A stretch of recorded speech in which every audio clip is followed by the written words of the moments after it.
Great to have you with us. It is Tuesday, November 10th. This month is already moving along so quickly. I heard on the radio when I was coming in today, Tyler, about a study about the people who are putting up their Christmas lights. So many people put them up in October. Really? Really? No. I'm sorry. But if Tom the Turkey hasn't happened yet, right, I feel like you shouldn't be able to put up your holiday lights. No, it's way too early. It's not a test of who puts their Christmas lights up or their holiday lights up at what time. It's a test of who has no sense of time. No timing whatsoever. I know a lot of people are out, especially in my neighborhood. So many people were enjoying this beautiful weather that we are having and putting up their holiday lights early. And I kind of feel like you're missing part of the experience if your toes and your fingers aren't freezing while you're putting up the holiday lights. Right. Like, it should be painful, but it should also be heartwarming. Yeah, because when it's 70 degrees, I'm not going to make you a cup of hot cocoa. No, if I haven't made my house spooky yet, I'm not going to make it joyful. So I always, because my husband gets, just say, delegated with the task of hanging the actual lights outside. I help with all the other decorations. I'm a very good foreman, by the way. But it is kind of a thank you to him. I always make him a super, super nice cup of hot cocoa. And not just like regular hot cocoa. Like I have a Keurig, and they have hot cocoa for the Keurig. It just doesn't taste that good. No, you get full milk, like, extra special chocolate inside. All of that. But you're not drinking a cup of hot cocoa when it's 70 degrees out. No. We are going to break another record today. It's insane. It's insane how warm it is, and it's the last for a while. So after this, maybe you can start considering it. It's still way too early. Yeah. But if you're considering it when it's in the 40s, when it's in the 30s in the evening, when it's dark at 4 o'clock, then it's fine. That's okay. I can level with that. But 70 degrees, sunny, not even Thanksgiving, barely past Halloween, and you're putting up your holiday lights and your holiday decorations, your snowman's going to melt. And here's what I want to say to those people. Go out, play golf. Right. Go for a run, enjoy a game of tennis, because, it could be in a week or two. We could get a crazy snowstorm and you won't be able to do that. So go ahead and take advantage of this great weather that we are having, which is incredibly fabulous right now. I think they said this weekend we're supposed to get back down into the 50s, but 50 still, we'll take it for November. Hey, Tyler, I don't know if you saw on my Facebook page, I switched out my profile pic to me in my turkey outfit. Oh, I did not. I'll have to take a look now that you mention it. Actually, I don't think you're a friend of mine. Oh, I can probably figure it out. No, because we were talking about Thanksgiving, and I don't think, you should, Tom the Turkey gets so overlooked every single year. And it's like we went straight from pumpkin spice to Starbucks holiday drinks. So I had to go to Starbucks today because I got a notice that I was going to lose my rewards, which is crazy because I'm a Gold Card member. And they already have their holiday cups out. And I was like, wait a minute. Aren't we still in fall spice? No. They're peppermint mocha all the way. No, it's too early for that also. It's too early for that also. I mean, it's. By the way, I did find the profile picture, and it is glorious. You like me in my turkey outfit, right? It is glorious. It is just as one would imagine a turkey outfit would be. It's fantastic. Yeah. You know what is true love, though? One year I was able to get my husband to go down. He didn't do the run with me, but he did go down with me, and he wore a pilgrim hat. Oh. So he stood on the sidelines in his little pilgrim hat and, went along the race route to cheer me on in his pilgrim hat. That's nice. That's true love right there. Oh, yeah. I kept saying, I'm like, when are you actually going to dress as the pilgrim and go do the run with me? We're not there yet. We're only 10 years I'll get that. Anniversary, maybe for our 15th year, possibly. Keep chipping away. He'll get there. So, hey everyone, hope you're having a great Tuesday. Get out, enjoy this weather. The temperature is going to change rather quickly, and we don't want that. And you know what's crazy to think, Tyler, is that already it's been a crazy number of increases in COVID-19 here within our area and across the state of Michigan, because the weather to me has been beautiful and it's been great. And they're saying they anticipated the numbers were going to go up as the weather got colder and we were forced indoors, but we're still outdoors and we're already at these numbers. Yeah, and with that being the case, it may just be one of those situations where, again, it's that several month lull where we take things seriously when we have a bit of a bump in cases, and we take things really seriously. It starts to go back down, it levels out, and then we get a little bit complacent maybe and let our guard down and stop being as serious with our social distancing and our mask wearing, and then it goes back up, which, I mean, if that's the case right now with what we're seeing, and we're not even in the colder months where people are going to be going back inside, and if they're congregating, they're more likely to be doing so inside with other people in even closer proximity or limited proximity, then that could be even scarier, but we'll see. And here's just kind of a sideline and the fallout of this impact and the number of the cases increases. Yesterday we told you about the city of Warren closing its city hall. Well, now positive tests for COVID-19 among public safety workers prompted closures of facilities in Macomb and Oakland counties. Most recently, positive tests among some of Troy's firefighters prompted the closure of one of the city's 6 fire stations. Fire Chief Dave Roberts stressed the closure of the station should not impact service to either residents or businesses, and said any calls would be handled by other fire stations. About 30 firefighters at the closed fire hall are under quarantine. Roberts said no personnel from the other 5 stations have been affected, and that's one of our headlines today on civiccentertv.com. Just click on coronavirus. But again, this is having a far-reaching impact. It's not just 1 or 2 people, but you have to remember, if someone does test positive, it can knock out one of these entire departments. And we had the commissioner, fire commissioner for the Detroit Fire Department on with us last week, kind of talking about this is a big concern for them. Yeah, and luckily for these municipal fire departments, particularly in the suburbs, that a lot of them are in mutual aid programs with one another. I know for sure West Bloomfield and Tri-Cities fire departments are in a mutual aid program, so that if you do have a situation where multiple or several of your stations have to be shut down due to COVID or due to a weather event or building issues, whatever the case may be, that there can be some slack picked up. But if that is something that's snowballing across departments, across municipalities, then you can start to have a problem. So, or if your community is not involved in one of those programs, which most of them in our local area are, then you could have some potential issues there. But that's why they're taking these precautions, and when there is an outbreak, small or large, at any station, they're going to close that down and work their systems around to still be able to provide the coverage that the community requires them to provide and needs them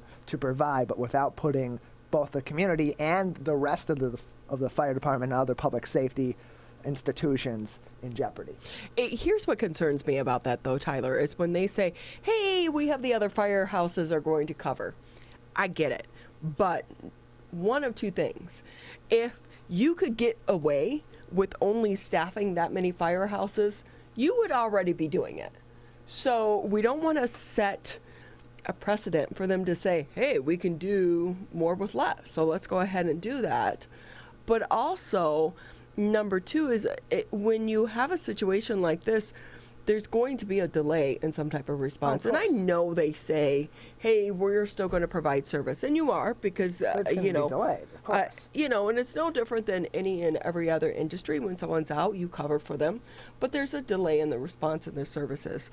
Sure. So, to all those firefighters, we thank them for their service and everything that they are doing. But this is how quickly it can spread. But I was a little surprised that with today's technology and how advanced the testing has become, that they are quarantining the entire fire station, 30 firefighters. It seems to me they work with typically like an ABC, shift, because they'll do 24 hours, and that maybe you'll do that a shift, but then the others can do a rapid test, which goes to say that, one thing about the testing, while it has improved greatly during this time, it's still not as accurate as it probably should be. No, and just out of an abundance of caution, I was tested over the weekend. I haven't been in a known exposure situation, but I have been around more people than normal in the last few weeks, just with our busy production schedule in the studio, and with us doing football and all that. And I'm around people that I'm helping in my family life that are immunosuppressed or immunocompromised, and so just out of an abundance of caution, I did. And I was speaking with the doctor at the particular urgent care that I got the more accurate PCR test. It takes 3 to 8 days at this point, 3 to 10 days, they said, due to priority, to get results back. And they had even said that these rapid tests are okay, but they tend to be more inaccurate. So if you get a negative, you're more likely for it to be a false negative and then get a PCR that could come back positive, which means that you're actively infected. Or get a positive and have it be a false positive and then be out, but get a PCR that says you're negative. So in these situations, what I would imagine, and I don't know this for sure, and this is all speculation, that in this situation they'd say, okay, well, everyone was on shift with this person or was around this person, even if it's in the transition of shifts, needs to get a rapid test and stay out. And if the rapid test comes back negative, they're good to go. We'll get the PCR, the long-term test, a more accurate test as well, and await those results and try to have as much continuity as possible without delaying or turning off services in any particular station for any extended period of time. Well, of course, the big news coming out yesterday, Tom Izzo announcing that he had tested positive. And Izzo, as so many of you know, has been a big partner with the state of Michigan and the mask wearing mandate. And he even said he doesn't know where he got it. I feel like every time we walk outside of our homes, you're exposed. You don't know. You don't know where you're getting it. You don't know where you're not getting it. But the one thing we want to do is to everyone, just be kind. Yeah. Just be kind. Yeah, and that's why you wear your mask. That's why you keep your social distance. It's a matter of kindness, because there are certain things in our lives that we can't avoid doing. We have to go to the grocery store to pick up food for ourselves and for our families. We have to go to the pharmacy to get medications for ourselves or for our families. Some of us have to go into the physical office in order to work to be able to provide for ourselves and our families. And so in order to do that and keep those situations safe as much as possible, we have to be able to take those precautions for not just for ourselves, but really for the benefit of other people around us too, because you are going to inevitably, doing anything in this life that we live, run into a number of people on a given week. Regardless of how much you try to avoid people, you're going to run into people regardless and be around them. So taking those precautions is the best that you can do. And as Tom has even said in some of his interviews, you can do everything right, or as right as you know to do it, and still come up short and still not and still end up getting infected. That's just the nature of this virus and the situation we're in right now. Which makes me wonder how many people are going to actually take advantage of this new program the state of Michigan just rolled out. If you think you've been exposed to the coronavirus, there's an app for that. There's an app for everything. It's called My COVID Alert. And we actually told you about this probably a couple months ago when they were first talking about this, and it was in design. The free app is for, iPhones and Android smart devices, rolled out statewide Monday by the State Department of Health and Human Services, as well as with the Michigan Department of Technology, Management, and Budget. Anyone who has downloaded and enabled the app, who has been within 6 feet of another My COVID Alert user for at least 15 minutes in the last 10 days, will be notified with a push alert that close contact tests positive for the virus. My COVID Alert was developed by Apple and Google, and it is anonymous for those concerned about their privacy. It does not share names of those who gotten positive COVID-19 test results or people who have been in contact with confirmed coronavirus cases. Using Bluetooth technology instead of GPS to ensure privacy, app users can confidentially submit a positive test result with a randomly generated PIN and alert others who've recently been close by that they may have also been exposed to the virus. I don't know about this, Tyler. I'll be honest with you. I think just anytime you go outside, you need to assume that the other people you've come in contact with have been exposed or are positive, and maybe they don't know.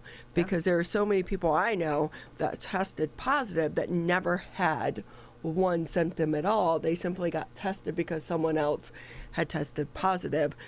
If I'm within 15 minutes, I guess I'm thinking this is more for people like if you were in a school or if you were, in a class. But by that time, I would think those people and those entities would already let others know that someone's been exposed. Yeah, the contact tracing program is pretty quick to get on the jump when there is a positive test result from someone. They're getting in contact with that person. They are digging through their life over the last 2 weeks, 3 weeks in order to be able to put the pieces of the puzzle together and start reaching out to those secondary and tertiary sources down the line to let them know that they may have been exposed and may want to either quarantine and or get tested and ensure that they're not positive. So having an app like this, it says it's anonymous, but anytime you're having any information about your location or anything of that sort tracked, that makes me a little bit nervous about the true anonymity of it, because if someone really wants to find that out, they may very well still be able to find it out. Well, on top of that, don't roll it out at the time that Apple is rolling out their new iPhone and their new iOS program, because all of us Apple users, if you're trying to do the update, your phones go wacky right now. This is when it starts to shut down. We all know the game. I keep saying I'm going to divorce them, but it's wacky right now, and I know it's because they have a new phone coming out. So the last thing I'm going to do is put another app on my phone, because it takes up more memory and more information, and then makes my phone go wacky-jacky even more. That's my rant for the day. Hey, but head over to civiccentertv.com. Quickly running a little bit behind today, but also just to let anyone know, if you're going to Beaumont, you have a loved one who is in the hospital, they are also reinstating their visitor restrictions due to a rise in COVID cases. That's going to be at the Beaumont hospitals here in Royal Oak, Troy, as well as Grosse Pointe. We've seen them do this a few other times throughout this pandemic, and it's continuing right now. As of Sunday, Beaumont is treating 30 COVID-19 patients at its Farmington Hospital, 22 in Grosse Pointe, 100 in Royal Oak in the hospital there. So keep that in mind as you are going to be heading out, and if you have any loved ones or if you have to have any procedures over at the Beaumont Hospital as well.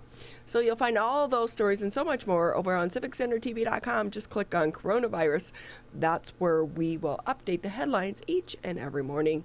And then also to let you know, the tabs at the top of the page, those are links to resources for you to be able to do some of your own homework, because I like to look at the numbers myself.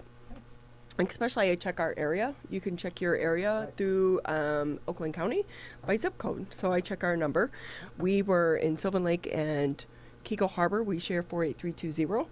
Our numbers have gone up. I think at one time we were at like 2. We're still at only 1 death, which is the great thing. But in recent cases, I think total wide we're at 75 now. So we're seeing a huge rise here in the Kiko and the Sylvan Lake area. So that's where you'll find that information. Hey, we're going to take a quick break here on the Oakland County Megacast. When we come back, we have so much to get to on this Tuesday edition of the Oakland County Megacast. We'll be speaking with the Chief of Police over at Orchard Lake Village, see how they are doing in the middle of this crisis, but also in the middle of the surge of cases as well. We'll be speaking with the owner of Big Dip Burgers. Credit to them for starting a company in the middle of a pandemic.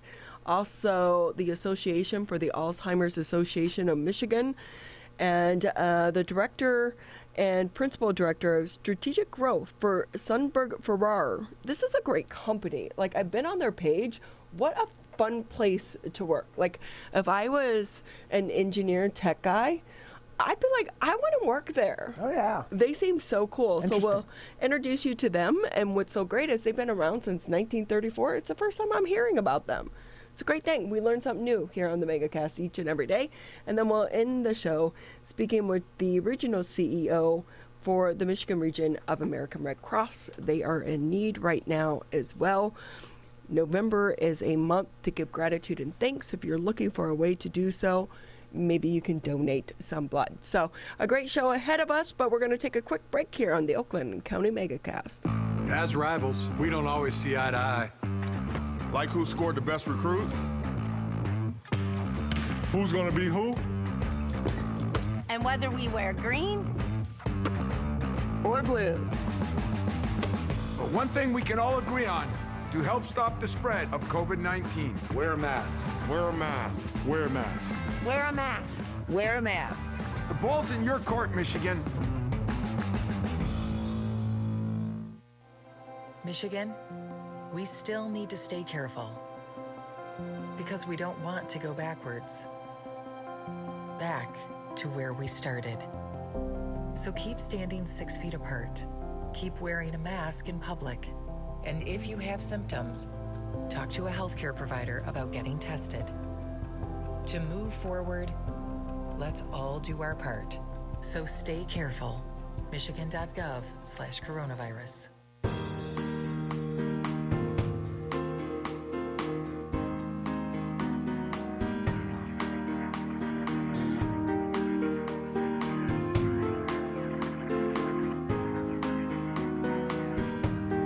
So fun to have you with us here on the Tuesday edition of the Oakland County Megacast. I'm Ronnie Dahl here in the studios alongside Mr. Tyler Keith, who does an amazing job each and every day of keeping us on the air and this train rolling. Because I will say, occasionally there could be a fork in the road. Occasionally. Just Here and there. you have to get us back on track.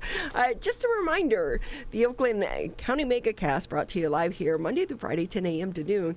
You can catch us on Civic Center TV, Birmingham Area Municipal Access, Channel 15 on Comcast, Channel 99 on AT&T. If you still subscribe to cable, we want to say a huge thank you because a portion of your fee does help support programming such as this. You can also catch us if you're out driving around on 89.3 Lakes FM, 88.1 FM The Biff. And a huge thank you today to the West Bloomfield Township Clerk's Office for allowing us to live stream today's edition of the Oakland County Megacast on their Facebook page. I would hope, Tyler, that they are still sleeping right now So would I. because the township clerk's office, all of the employees over there working crazy hours over the past few months to pull off this election with the record number of absentee ballots, and they did a great job. So we want to say thank you to them. Switching gears just a little bit, we are happy to have our next guest join us here on the Oakland County Megacast, Joe George. He's the chief of police at our pretty little village. I know that, Sylvan Lake is supposed to be the prettiest little city, but Orchard Lake, definitely. Every morning I come from Kego and I go around that curve around the lake, and it's the most beautiful view that I get to see on my way in, and it's great. It's right there in Orchard Lake. So we want to welcome in the Chief of Police. Thank you for being with us, Chief. Always great to have you on the show. Thank you very much. Good to be here. And it is a beautiful village, city village. We're very proud of it. Every morning I don't take that view for granted, especially if I can hit it at a time where the sun is coming up just the right time. And now in the fall time, and you have the reflection of the leaves on the water. What a blessing it must be for you to be the chief of police in such a pretty little city. I love it. It's terrific. And the view certainly helps every morning to see that going through Kego, whether it's Sylvan, Kego, or Orchard Lake. So, Chief, give us a little bit of your background. I understand. Did you come from Southfield as well, along with our neighboring chiefs? Well, I'll tell you what, 27 years in Southfield. I had a couple years as chief in Franklin.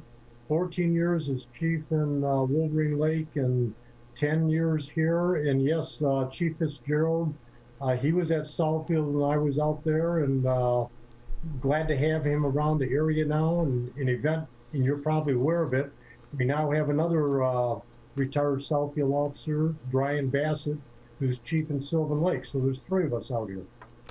You know, I have to say, I feel like when we're lucky enough and to live in these small communities, and we all still have our own police departments. I know there's been a push in previous years to try to get some of us to go to the sheriff's department. I personally love having our own little Kegel Harbor Police Department. And I know that some people will look at the numbers or look at the size of our communities and not understand it, but I feel like we're well served for all of us that live in these communities to have such great police departments. And also to have 3 chiefs, I think it's really going to help unify our 3 police departments. But on top of that, Southfield was probably a pretty good training ground for all of the things that you all have seen and experienced. I'd like to put a word in for Southfield. I'll tell you, it was a terrific background.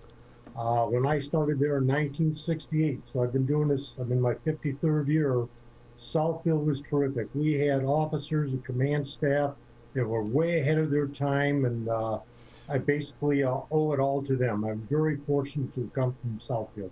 Oh, that's great. And I will say, I think they're very lucky over there in the city of Southfield to have their new chief, Chief Alvin Barron, come from the Detroit Police Department. He was well liked and very well respected.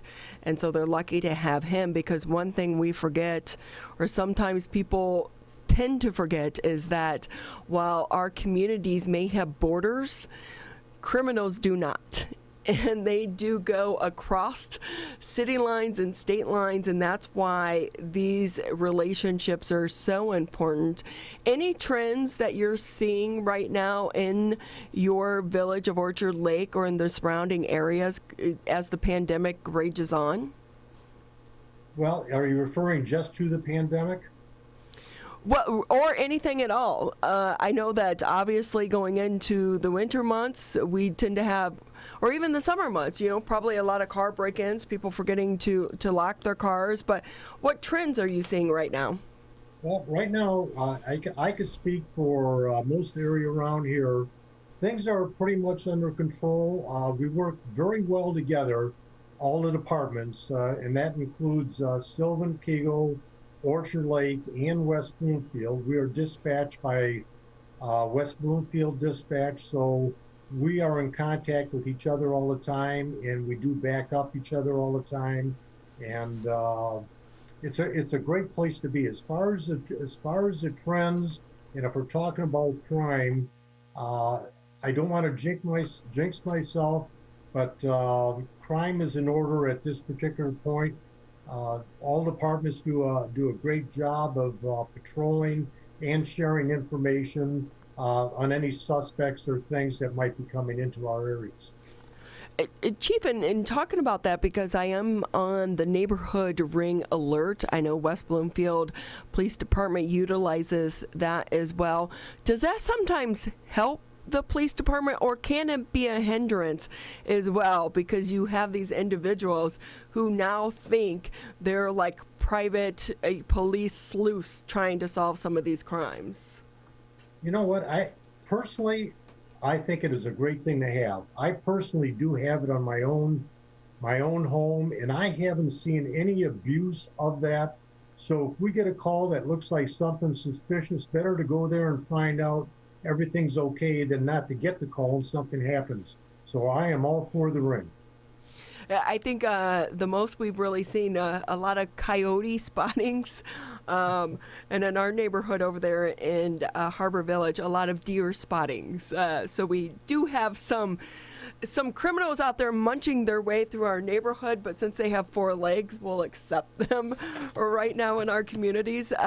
But with that, Chief, if we can kind of talk a little bit about some of the rhetoric and the talk around law enforcement, and I do feel like it is starting to calm down just a bit.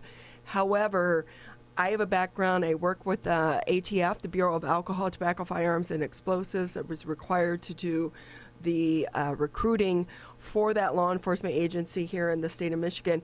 And I can tell you, it's really hard to recruit individuals to join the law enforcement community.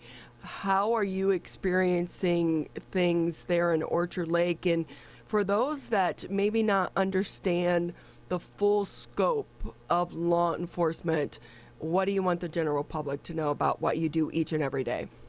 Well, I'll tell you what, that's a huge topic, and incidentally, I've done a lot of work with AT&F in the past years. It's been years now. But as far as what's going on, like with police departments and what you hear usually one side, and for whatever reason, it seems like the worst always gets on. But I will tell you, in our areas here, and I'm including, and I feel freely to talk about West Bloomfield, Kego, Sylvan, and Orchard Lake, we have tremendous respect from our residents for their police departments. And honestly, every day we hear it. I can't go anywhere without someone thanking myself and our officers for what we do. So I would say this, in a time of uncertainty, which seems to be going around, not only in this area, but probably throughout the country, we are in a terrific area, and it makes us feel well. I mean, everyone has to police their areas the best way they think, and I believe the residents are fortunate here to have our officers, and we certainly are happy to have the backing that we do from our residents. Chief Joe George with us here on the Oakland County Megacast. He's the chief of police over there in the fine village of Orchard Lake. And Chief, with that, how many officers do you actually have on your staff right now? Well, I have 12 officers. I have 8 full-time. I have 4 part-time. And then I have an administrative assistant as well as a part-time administrative clerk. 12 full-time officers, 8 part-time officers. That seems like a pretty big police force there for the city of Orchard Lake. You know, through the years, there's been so much discussion about the possibility of combining Orchard Lake, Sylvan Lake, and Kego Harbor into one department, because we all do have mutual aid and that we respond to each other's calls when needed. What are your thoughts on that topic? Well, I've been through that in another department, and certainly it could be something talked about, but that would have to come from the individual governments. They're the ones that would decide if they need to talk about it. My experience has been this, that the people like to have their own police departments, and they like to have control of departments and how they work. And I would further say that when we're talking about Kego and Sylvan, the 3 of us work very well together. We have a good relationship there. Now, another issue would be the types of contracts. Everyone has their own contracts they'd have to deal with. So that would be a big undertaking. Then the question would come, where is everyone housed? Who is making the decisions on this as far as each police department? And the long and the short of it is this. With your own police department, you're going to maximize your protection with your own city. And I think that's the way most cities are looking at it, and I think they're looking at it the right way. And that doesn't mean we don't back each other up, because we do daily. Chief Joe George with us from the city of Orchard Lake Village, joining us today on the Oakland County Megacast. And Chief, on that note, you talk about the potential and the discussion in the past about combining services, but with the individual departments being the status quo as it is now and as it has been in many years past, partnership between local departments is still obviously very key, as it is in other public safety departments. Can you talk a little bit about how in our local area with West Bloomfield, with Kego Harbor, with Sylvan Lake, and with your department, that how important partnership is in doing your jobs effectively in all 4 municipalities, but also most importantly and most effectively in your municipality of coverage? Well, I think the main thing is that we all we all talk together. In other words, we know what's going on. The chiefs meet. We meet fairly regularly. We have associations and things of that nature. But with our group here, we meet more often. So we're all aware of what's going on. Just to give you a little example how we work together in a broader sense would be for training. We have a group we call block training. We work with Wixom, Wolverine Lake, Sylvan, Kego, Orchard Lake. We all work together, and places like Novi, Chief Malloy is always opening up Novi to different types of training, such as legal update. So even the larger departments, they recognize that when they have room, that we're all in for the training. So that network just expands for all the departments around here, and it's been going on for years. This is nothing new, but it seems to work very well. And West Bloomfield is the same. They have different types of training that they'll offer our departments to get to, and our people meet with their officers daily on the road because of the way our boundaries are. We run into them. So we're all aware of what's going on in the other communities. So, Chief, while we have you on the show, if we can kind of tap into your vast experience in law enforcement, what words of advice would you give to a college student or even an individual in the community that is considering going into law enforcement? It's a different world today from when you started in the industry.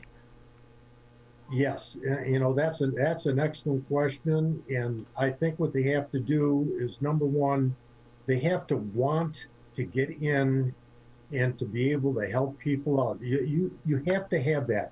If you don't feel that you're there to help the public and do things, you probably have no business going to law enforcement, because we do exactly that. Not only do we enforce laws, but we become counselors on the road. We have a lot of interaction, and we want someone with a cool head, someone that uses good common sense. And as you know as well as I do, we're scrutinizing almost everything we do. So you want to go to a department that you know has that, they demand that their officers act accordingly. And of course, if you're a new person going on, you're looking at, especially the younger people, probably more than what we did, you're looking at what they have to offer. What are their contracts? What is the type of pay? What do they have for retirement, which has been a big thing. A lot of departments have gotten away from the defined benefit, which was huge.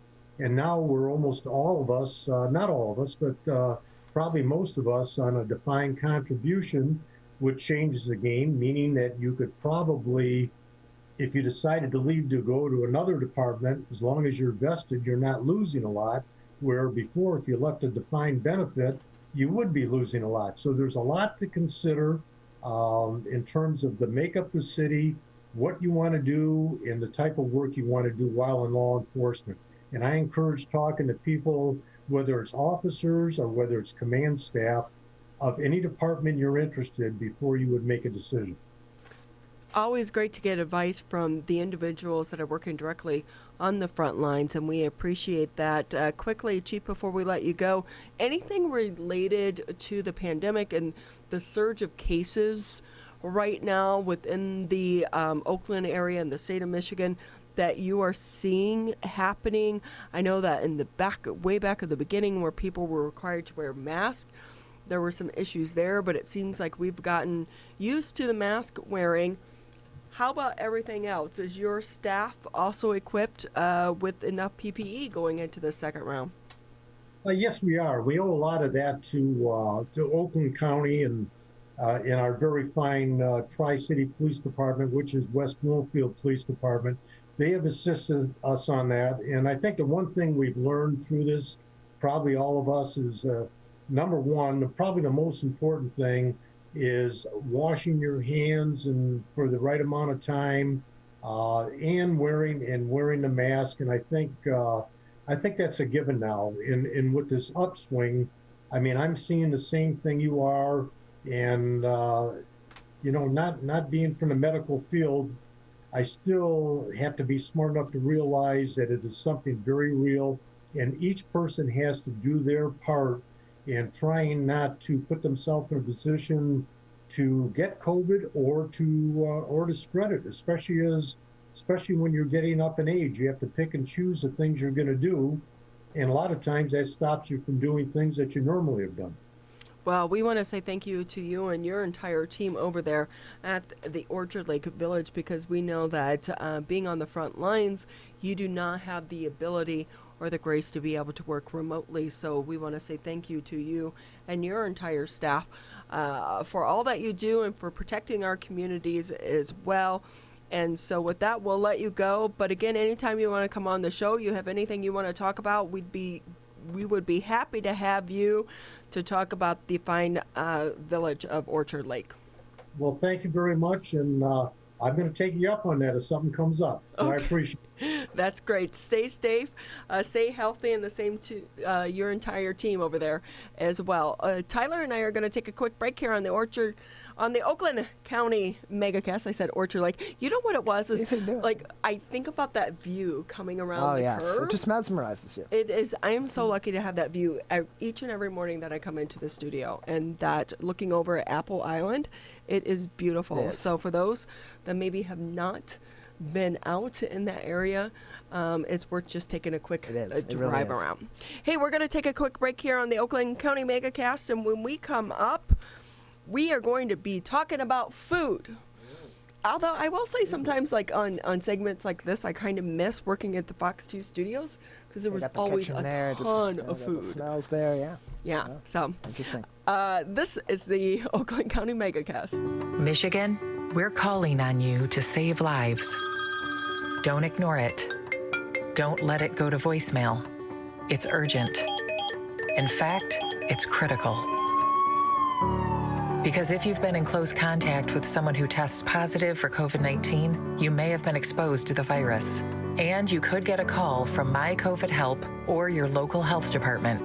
So please answer the call to learn how to protect yourself, your family, and friends. We're calling on you to stop the spread of COVID-19, to make it safe to reopen businesses and help Michigan move forward. So if you get a call from My COVID Help or your local health department, you may have been exposed to someone with COVID-19. To protect us all, answer the call. Learn more at michigan.gov/containcovid. A message from the Michigan Department of Health and Human Services. Hi, I'm Dr. Jonae Khaldun. I'm the Chief Medical Executive for the Michigan Department of Health and Human Services. The people who are at highest risk of getting severely ill from COVID-19 are the elderly and those with chronic medical conditions. That includes people with heart disease, diabetes, COPD, or those who have compromised immune systems. People who are in those categories should right now be staying at home as much as possible and not going out if it is not essential. If you fit into one of those categories, those are the things you should do. And if you have a family member who fits into one of those categories, you should be checking in on them and making sure they are following those guidelines. There's something everyone can do to protect the community from COVID-19.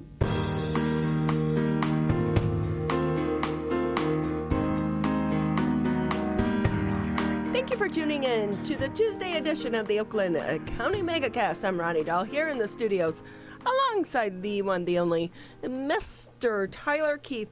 And I will say, I think we need to figure out a way to take the show outside on days like today, Tyler. Yeah, I wouldn't mind. It's a nice warm day, nice and sunny. There's enough equipment in that Fresh back air. room. Yeah, we could do a remote. We've done it before. We can roadside. We should do a roadside edition. We should do it in the middle of the road.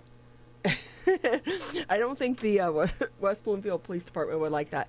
But just an incredible day outside today. We're expected to break the record again for highs outside today. So if you can get outside, enjoy the beautiful weather. And while you're out there, you need lunch because we get hungry while we're out tooling around looking at the leaves that are still hanging on. and looking at the beautiful, we've had amazing sunrises and sunsets over the past few weeks as well. And so while you're out driving around, you get hungry, you need something to eat, go ahead and stop in at Big Dip Burgers. With us on the show now is Jacob Sessions. Thanks for being with us on the Oakland County Megacast. Thanks for inviting me, guys. I'm really glad to be here. It's really cool. So for those that haven't been there, you're fairly new, aren't you? Yeah. So we actually just opened on May 23rd.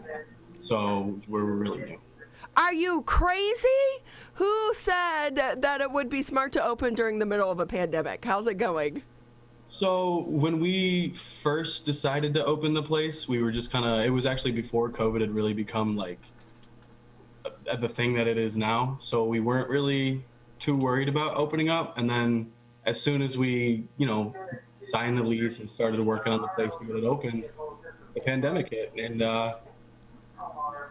it really impacted us in trying to get a lot of stuff done. The renovations and stuff we wanted to do were really hard to get going just because, no one was really able to go outside. So we couldn't get any contractors or anything in. We had to do a lot of the work ourselves. Oh my goodness. I'm just thinking about this, like the thought process and the decision making and those conversations each and every day.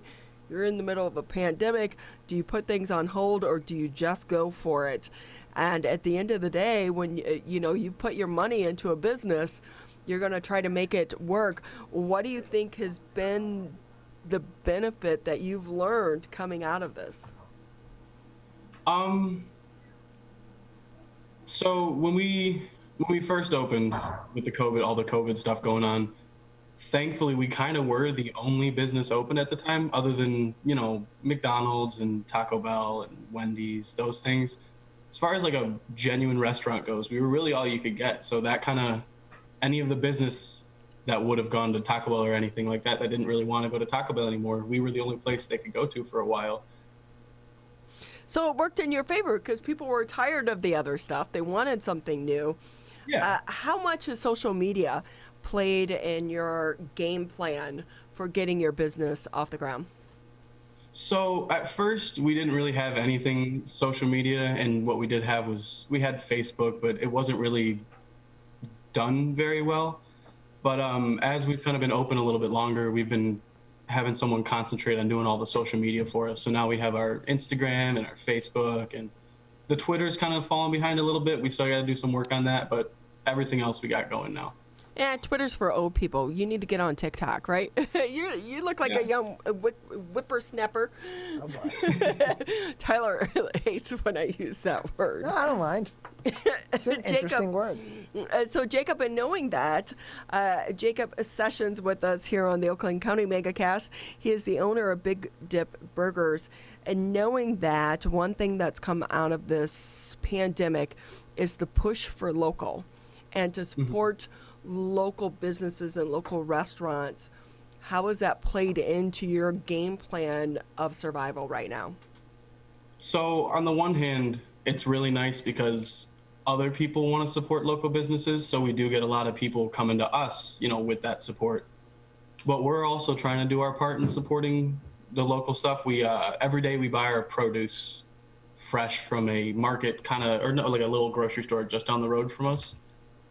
And then our ice cream, we get it from Hudsonville, which is another Michigan-based company.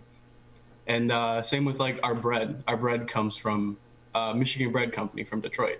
So we're kind of trying to keep it at least Michigan-made for the most part.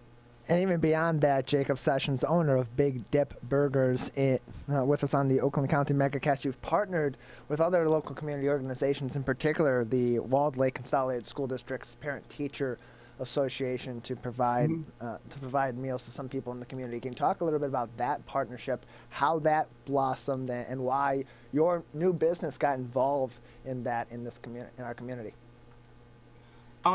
We just wanted to do what we could to help, as many people as we could. The PTA Association, I don't quite remember how it started off, but we told them we would give them 10% of any proceeds of like for their little fundraiser, 10% of any proceeds they could bring towards our way. So all the sales that they were able to bring us, we were able to give back to them from. With that, Jacob, if we could talk a little bit, it is a topsy-turvy time right now to be a restaurant owner. You survive opening up in the middle of the pandemic. Now we look like we're about to go into a second wave. How concerned are you if we do go into another shutdown? So I'm definitely very concerned just because, it's going to affect business no matter what. But because of the way our restaurant's kind of set up, we're not too worried about everything going on because we are a car hop. So we can bring the food out to the cars. We just have to be careful about the contact and how we handle cash and payments and stuff so that there's no, transfer of the virus. So constant gloves, wearing masks, but other than that, there's no indoor seating to worry about. We clean the tables outside as much as we can, but it's kind of cold, so people don't sit at those too much. So, and then we've got the Grubhub, DoorDash, and Uber Eats now, as well as we can do online orders through us, and we do free delivery within 2 miles. So we're kind of hoping on those things to help keep us going with everything going on. Well, we hope so as well. And I will say, so you're a car hop. Are you wearing roller skates? Because if so, I want to send Tyler out there for a day.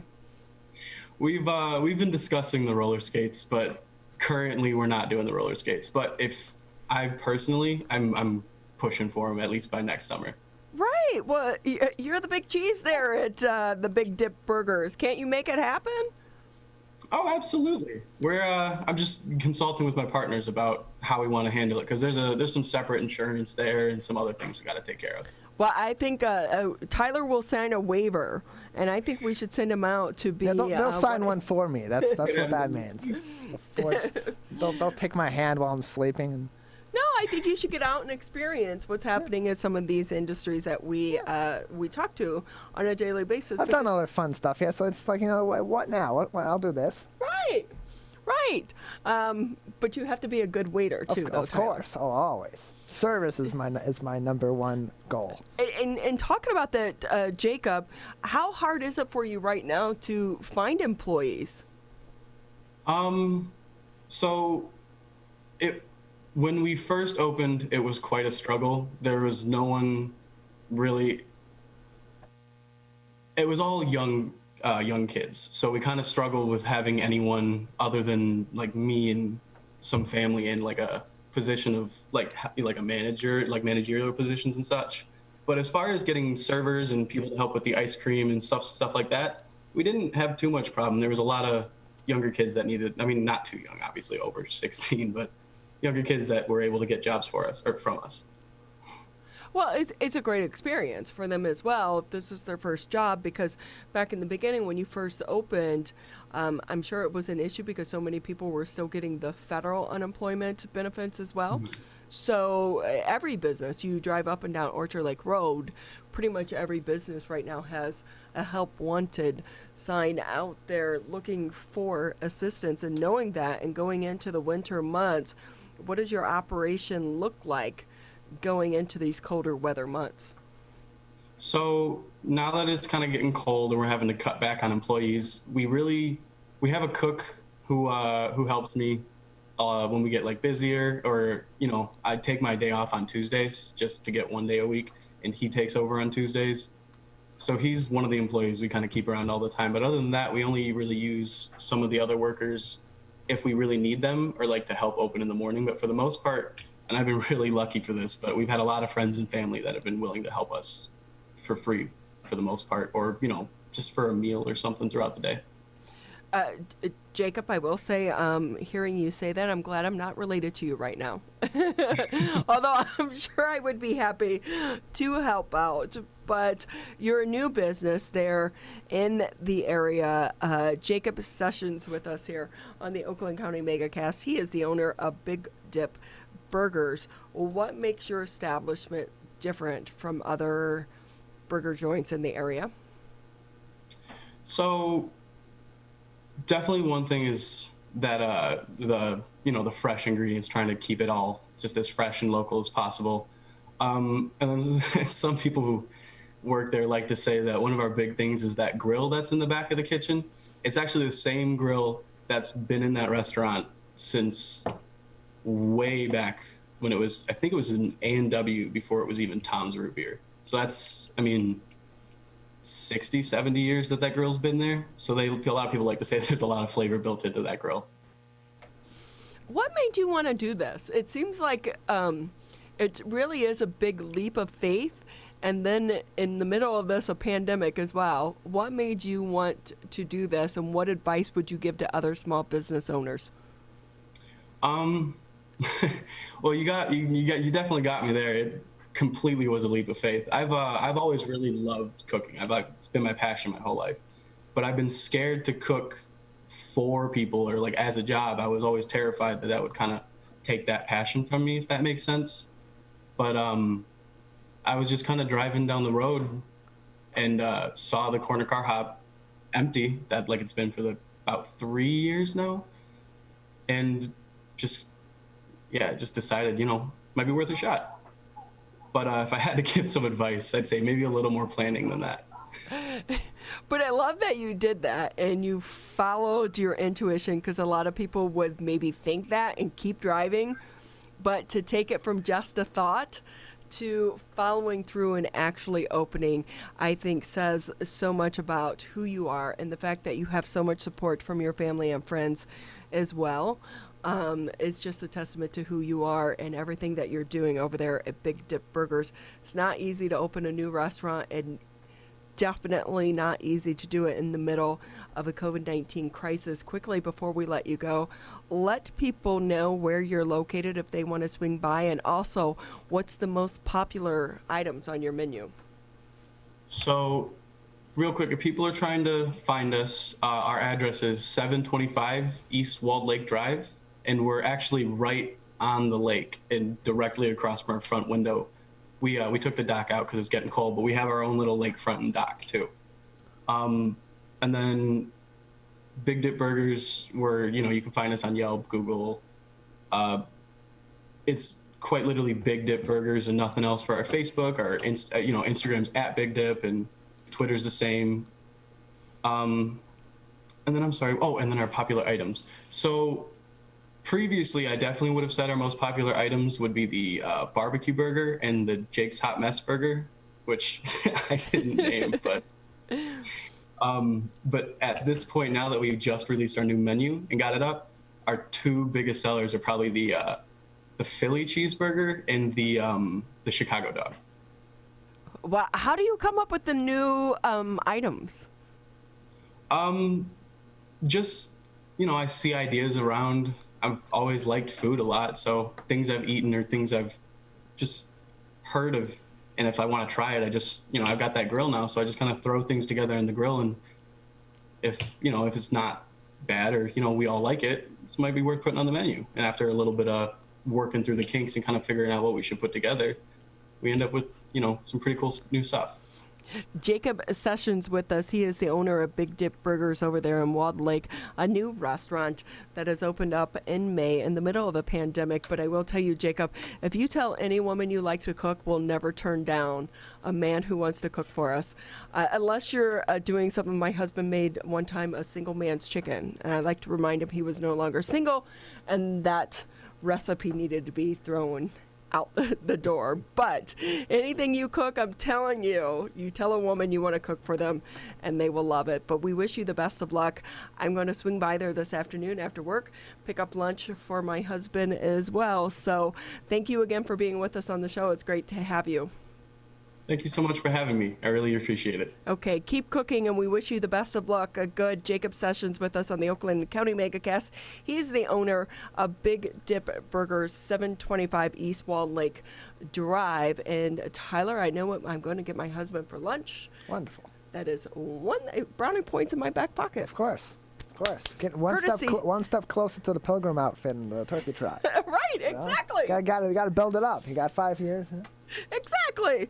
Hey, just about 11 o'clock here on the Oakland County Megacast. This is 89.3 WBLD Orchard Lake, 88.1 WBFH Bloomfield Hills. Tyler and I are going to take a quick break. A lot to still get to in the second hour of the Oakland County Megacast. This may seem uncomfortable, but so is being hooked to an IV, sleeping in a hospital bed, and fighting for your life. When it comes to COVID-19, comfort is not as important as saving lives. Wearing a mask can greatly reduce the chance of spreading the virus.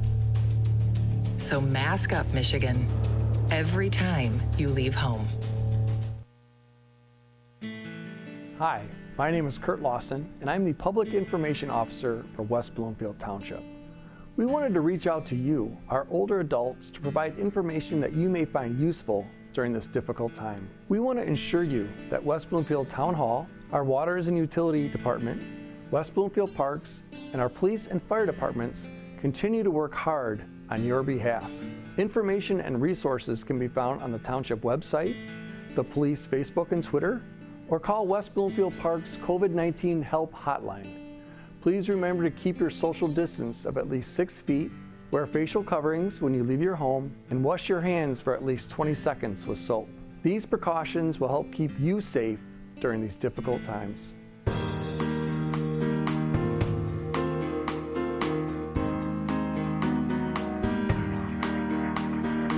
Thank you for tuning in to the Tuesday edition of the Oakland County Megacast. I'm Ronnie Dahl here in the studio alongside Tyler Keith. As a reminder, you can catch us Monday through Friday, 12 a.m. to noon, here on Civic Center TV, Birmingham Area Municipal Access. If you still subscribe to cable TV, we want to say thank you. You can catch us on Channel 15 on Comcast, Channel 99 on AT&T. You can also catch us if you're out driving around in the car, 89.3 Lakes FM, 88.1 FM The Biff. And we also want to say thank you to the West Bloomfield Township Clerk's Office today for allowing us to live stream the Tuesday edition of the Oakland County Megacast on their Facebook page. So thank you to them. Just shifting gears a little bit right now. So many people are struggling right now in the middle of the COVID-19 crisis. Roughly 5.7 million people in the U.S. currently have Alzheimer's disease, and that number is expected to triple to 16 million by 2015. And this is such a hard time for so many families that are struggling to care for their loved ones during a pandemic, who maybe they are also suffering from dementia and Alzheimer's, but also for the individuals as well, because isolation is very much a true issue right now for so many family members who are trying to figure out new ways to care for their loved ones during this time. Let's bring in Jennifer Lepard. She is the CEO of Alzheimer's Association Michigan chapter to join us on the Oakland County Megacast. Thank you for being with us. Thank you so much for having me today. What a tough job you have right now. How do you find pieces of the day to lift your heart and your soul?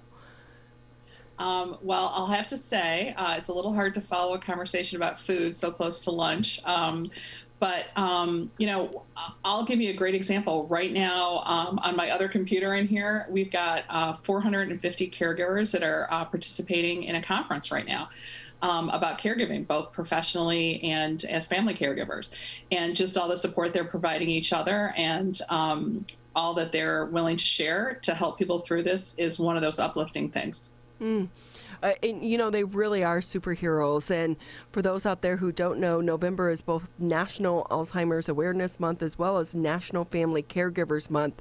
So if you know anyone suffering from Alzheimer's or a caregiver, please take a moment to extend your gratitude to all of them.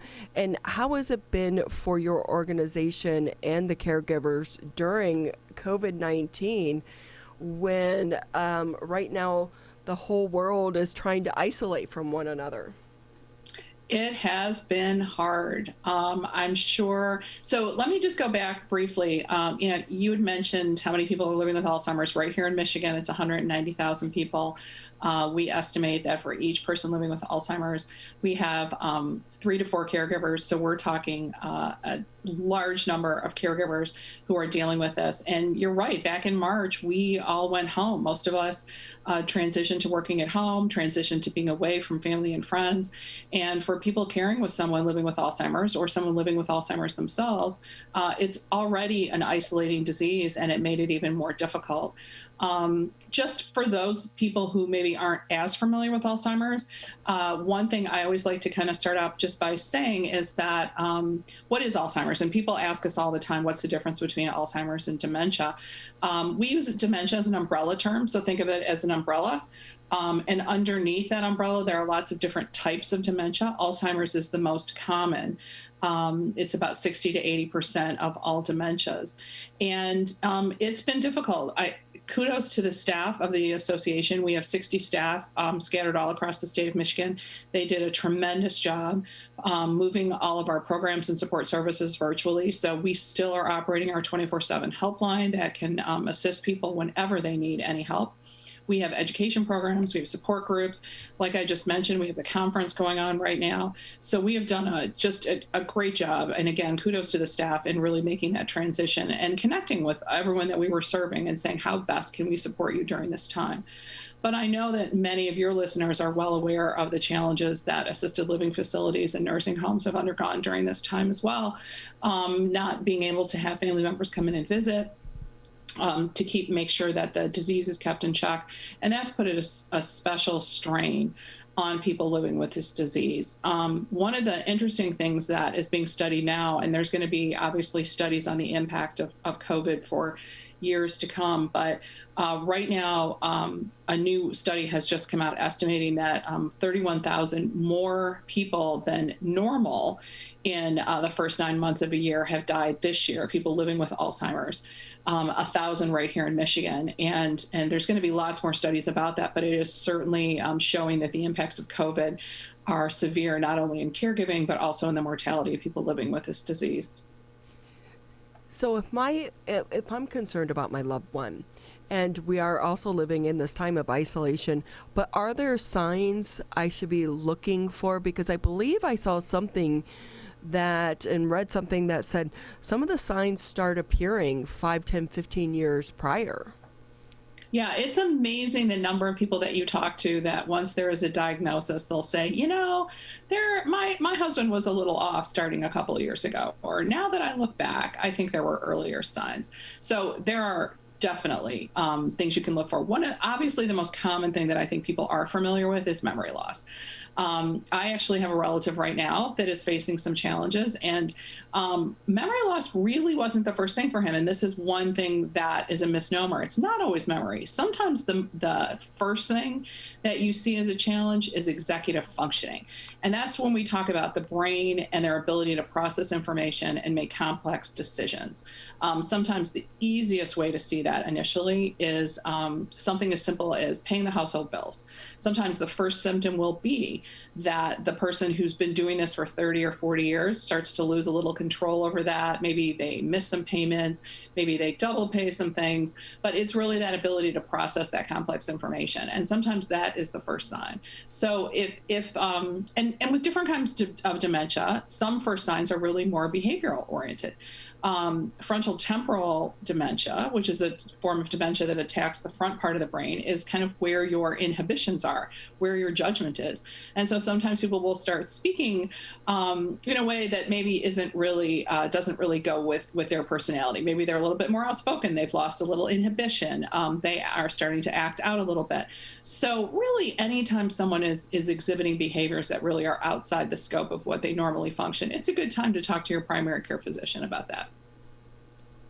Jennifer Lepard with us on the Oakland County Megacast, joining us today on the program. She is the CEO of the Alzheimer's Association Michigan chapter, joining us on the program. So what are those first steps that people should take with their loved one today? If they're noticing these symptoms, if they believe that their loved one may potentially have Alzheimer's, to be able to get tested, get treatment, and undergo what needs to be undergone in order to figure out where to go and what treatment needs to be had, especially during a pandemic. Yeah, so really your best course of action, initially, you can always reach out to us, but really the best course of action is to go to your primary care physician and really express some of these concerns. And just note kind of what the behavior is. One thing that is important to recognize is that people, especially people that are highly educated, that have worked in professional jobs, are really good at kind of masking when they're having trouble with some things. And so it's not always easy for a doctor to see in an initial conversation that this person's having some problems. And that's why it's really important that someone in the family who is seeing what's happening is there to say things like, well, you haven't paid the mortgage in the last couple months, or you forgot to do this, Dad. Or so I think it's really important to make sure that all sides of that story are going and, being shared and really making sure that you're being a part of that conversation. And sometimes I think offering to help a loved one with some issues that maybe you're seeing will also help you figure out exactly what is really happening and what's transpiring so that you can communicate that best with your medical professional. And I know sometimes those can be difficult decisions and conversations to have, but they definitely need to be made, because how much is early intervention play in trying to navigate a long-term outcome for your loved ones? Yeah, I think that's a great point. And in our culture, we are not very comfortable having conversations about end of life, even about aging. And I think one of the best things, I can tell you from my personal experience, one of the best things is that my relatives' estate planning was all in place. And so when I needed to step in, I already had the legal ability to do that.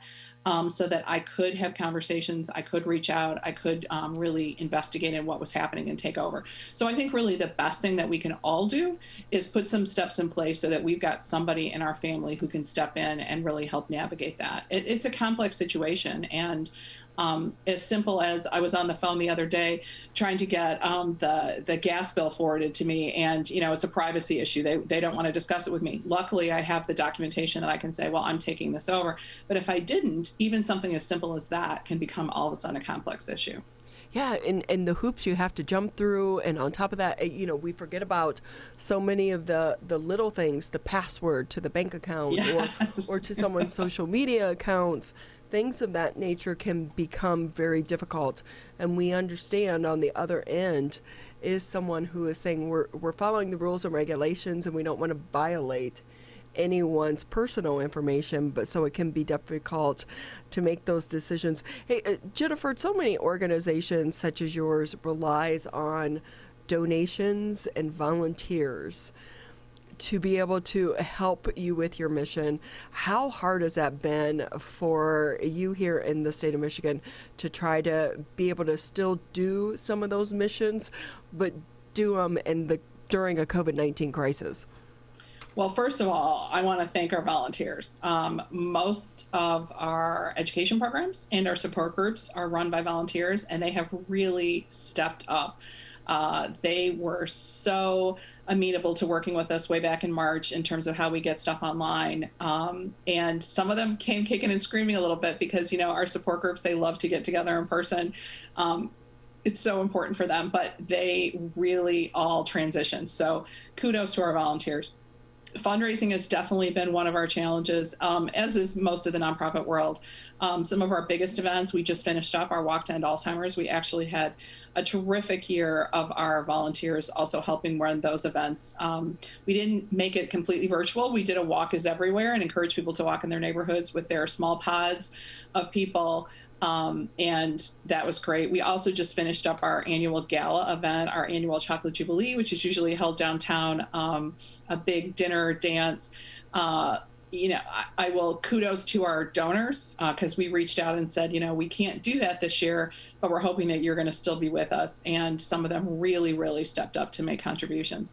One thing that we've been trying to do is offer ways for people to contribute in this new environment that means something to them. And you had mentioned that it's National Caregivers Month. One of the things that we're doing this year is promoting our lapel pins. For those of you who participated in the Walk to End Alzheimer's, we have a flower garden, which celebrates those people that work, both who have lost someone to Alzheimer's disease, who are caregiving for someone with Alzheimer's disease, who have the disease themselves, or who are simply supportive of the cause. And each of those is represented by a different color. And we are so happy that we're offering pins this month that people can buy for themselves or send to a caregiver that they know is caring for a loved one right now. And you can find out about that on our webpage at alz.org/GMC. But it's been a challenge, and we really appreciate those people with all that's going on in the world that recognize that Alzheimer's disease is certainly not going away. And really some of the biggest challenges have been faced by people living with disease and their caregivers during this pandemic. Yeah, and I wonder, we see right now how quickly they've been able to potentially come up with a vaccine for COVID-19. And you have an organization such as yours. You've been pushing for funding for all of these years to try to come up with some answers to Alzheimer's. And to see it happen so quickly on COVID-19, do you wish there was a little bit more of that attention made to your issue as well? Or does it give you hope does it give you hope to say that, hey, maybe if they can do that in this time frame, maybe there is hope that there is an answer around the corner? Well, it is a great question. One thing I do like to remind people is that Alzheimer's is relatively a new disease. It was discovered and named by Dr. Alois Alzheimer's, who gave us a challenge to our spelling for the rest of eternity, but only at the beginning of the 20th century in the early 1900s. So it's relatively new. The other thing I'll point out is that one of the biggest things that we do as an association is push for research. I've been with the association for 7 years. And when I got here, the NIH invested $500 million a year in Alzheimer's research. We are now over $2 billion a year. And that is because of the work of our volunteers and advocating. We know all of our elected officials very, very well, and we communicate with them regularly and push. We are still, there was less money invested in researching this disease than HIV/AIDS, than cancer, than heart disease. We are in no way advocating that any money should be taken away from those causes. But our point is that the more we can invest in research, the more progress that we can make. And that's why some of those other diseases we think are making progress, because they've got more money. So we will never stop advocating for more investment of research. But I do like to remind people too, the brain is a very, very complex organ. And I think that one of the things that even in the last just 3 and 4 years that I've been here talking to our researchers, even just the difference between frontal temporal dementia, Alzheimer's disease, is there a difference? Do most people have a clear one disease, or is there really mixed dementias? And so really studying the brain and how it works is very, very complex. And a credit to all the researchers that I get to talk to on a regular basis that are doing a tremendous job. And, one of the best ways that people can help is simply to become an advocate and join our army of people who we ask to communicate with their elected officials and press this disease. We were really happy on Saturday when the president-elect specifically mentioned Alzheimer's disease as something that needs to be focused on. But that's a simple way that you and the public can join us, is simply to be an advocate and help communicate with our elected officials and keep really the foot on the gas. Yeah, what's so hard is I think so many people don't really get involved until a loved one is impacted. And at that time, it's devastating to watch a loved one go through this disease, and that can be long-term as well. But when should someone make a decision? Because one thing we all know about our parents, they do not like change. So many of them, especially if they're still living on their own, and you're trying to make that decision to whether or not you move them out of their home into a nursing care facility, or even to move them into a family member's home. That can be very hard. And at the end of the day, they're also adults. And so when you get that pushback, what advice do you give to people to have that conversation with their loved ones to try to make that transition, and knowing it's for their better long-term health? I'm smiling only because I have been living this the last couple of months. So a couple things. We do have care counselors on our team that are really eager and happy to have individual conversations with you as a potential loved one about how to handle a situation.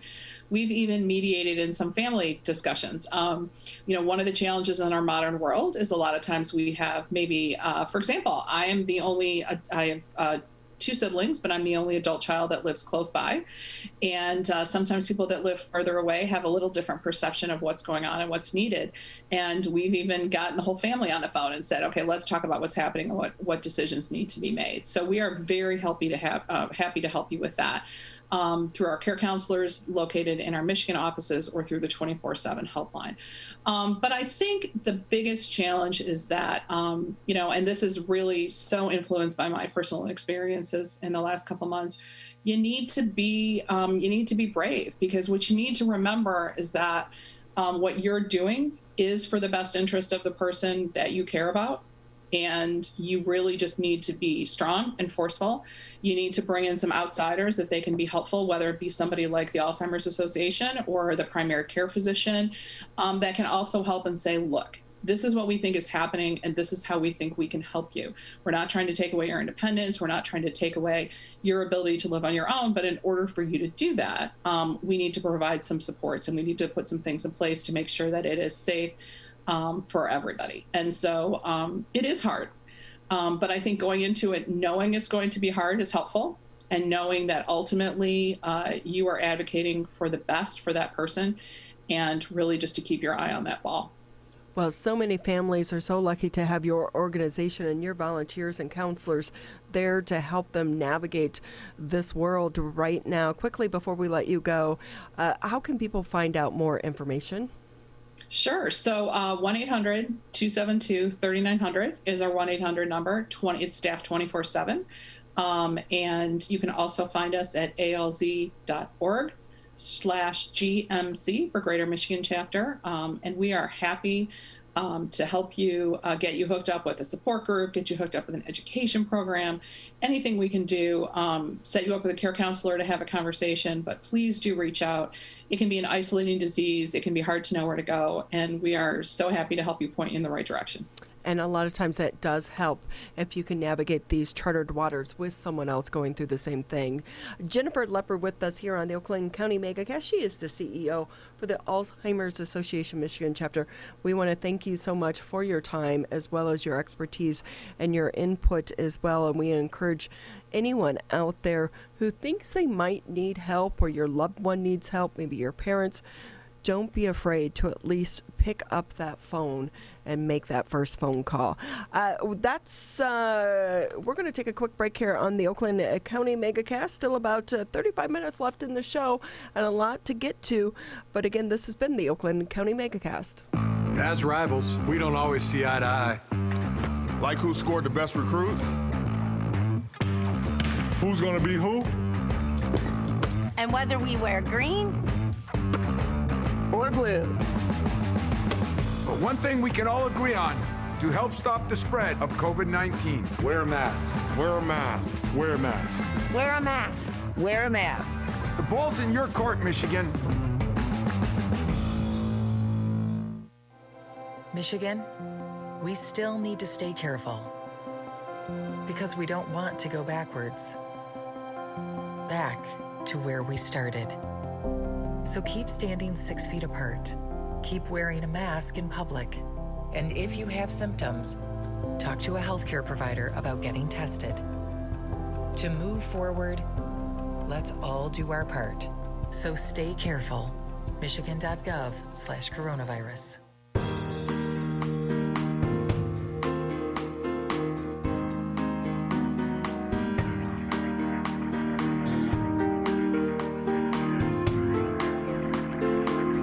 With us on the Tuesday edition of the Oakland County Megacast. I'm Ronnie Dahl here in the studios alongside Tyler Keith as we work to bring you long-form interviews, all COVID-19 related. This show actually grew out of the COVID-19 crisis way back in March, and I'm sure that, Tyler, you never imagined that you'd be sitting here all these months later. No, definitely not. We thought a few weeks, maybe a couple months after it started to get going, that we'd be doing this, and then we'd slowly but surely phased it out, but it's here to stay. And one of the reasons we continue to bring you this show is because we think it's for the best interest of everyone in the public to be able to hear directly from all the individuals and entities here in the greater West Bloomfield area and the state of Michigan as we continue to navigate COVID-19 in this crisis, because it's impacted every being of our lives, whether you go to the grocery store, you go to the movies, you are trying to start a new business or just operate in any way. COVID-19 and this coronavirus has a direct impact on you. And even when we have guests back on, maybe a month or two later, the world's changed for them as well, which means their story has changed. Yeah, their circumstances change. They have to adjust. They have to adjust everything in their lives sometimes, their business operations, their day-to-day operations, especially if they are parents and they have kids. Schools have certainly had to make adjustments constantly throughout this pandemic to adjust to virtual learning, to hybrid learning, now back to virtual learning in some cases, to make those decisions. So it can be tough. And one of the businesses that also we look like I was just about to introduce our next guest. He's back. Here he is. So as you were saying, businesses have had to pivot and change the way they do a few things here and there. Joining us now in the Oakland County Megacast is Civic. He's the principal and director of the strategic growth for Sunberg. Thank you so much for being with us. Can I say, you guys look like you have one of the funnest companies to work for.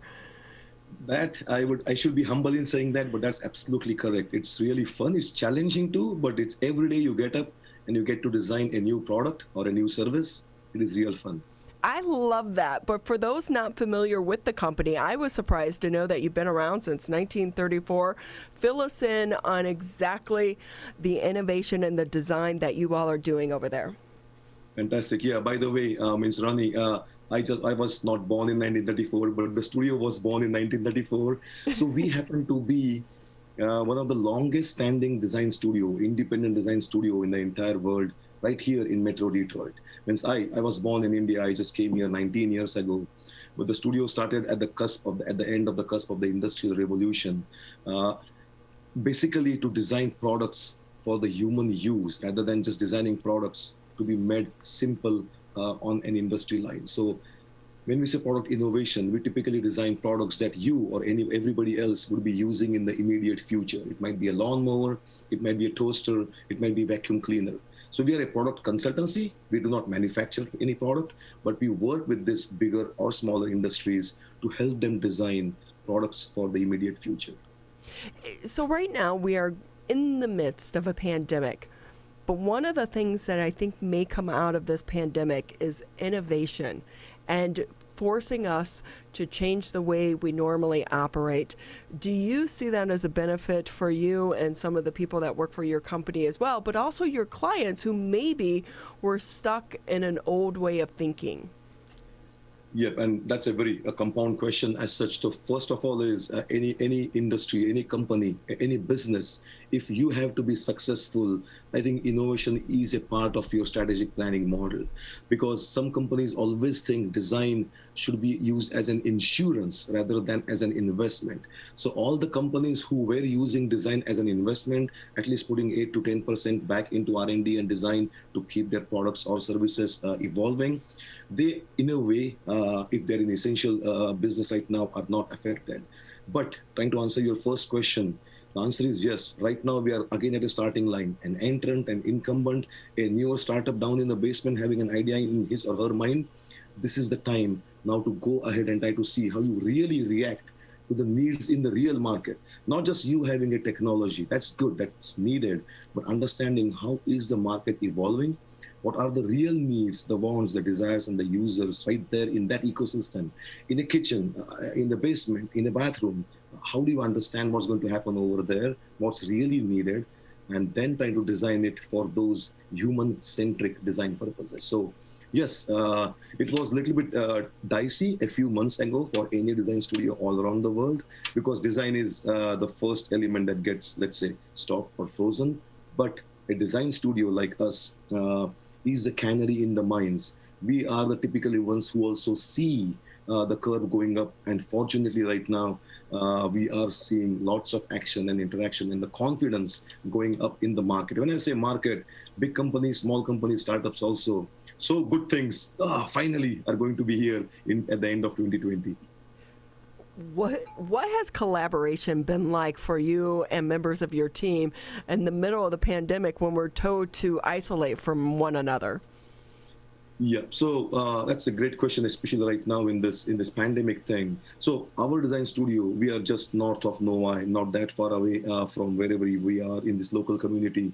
We typically actually go and work together in our design studio, which is we have a research facility, a prototyping shop, an actual design studio. So part of the fabric was we actually go there in the morning and work with each other. But having said that, our clientele, around 70-75% of our clients are around the nation, East Coast to West Coast and beyond the nation too. So as a part of our normal kind of methodology, we have been always, I would say, at the top end or the top of the curve to work collaboratively. So we are always using virtual tools. And now we just accelerated the velocity of using them with each and every client. So in a way, it did not change much. Yeah, it does change the timing process, I would say the dilation of the timing for a project, but the quality, the inputs, the efforts, what the burden has to be done can still be done. We have decent, I would say, toolbox of virtual tools where we can do virtual brainstorming, virtual whiteboarding, and all the fun stuff. So knowing all of that, if I'm sitting in my basement, let's say maybe I was recently laid off from my job, I think I have the best design concept ever. I'm still tinkering with it. I think I want to do something. I think it could be something. How do I take it from that hobby in my basement to actually making it a product? What advice would you give to someone? Yeah, and that's a wonderful question, and we can eventually do a volume 2 and volume 3 on one. But to make it entirely simple, it might be just 4 zones. The first is the idea, the inventor idea, that right now what you're catching, the essence of it in your mind. Then becomes the conceptual stage. Then comes the prototyping stage, and then comes the production stage. So the element is, I would say, if it's an inventor or a startup person, they should think about not only having one eye on the final goal, we cannot take that off, but your immediate goal would be taking the idea to a concept, rather than thinking all the nuts and bolts of the details at the end of the process, where I'm going to order from the loads from Amazon or maybe for Walmart. Those are good questions to have. Those will be answered in your business model. But where to start from to understand, okay, now I want to make sure I grab the real people's need in that.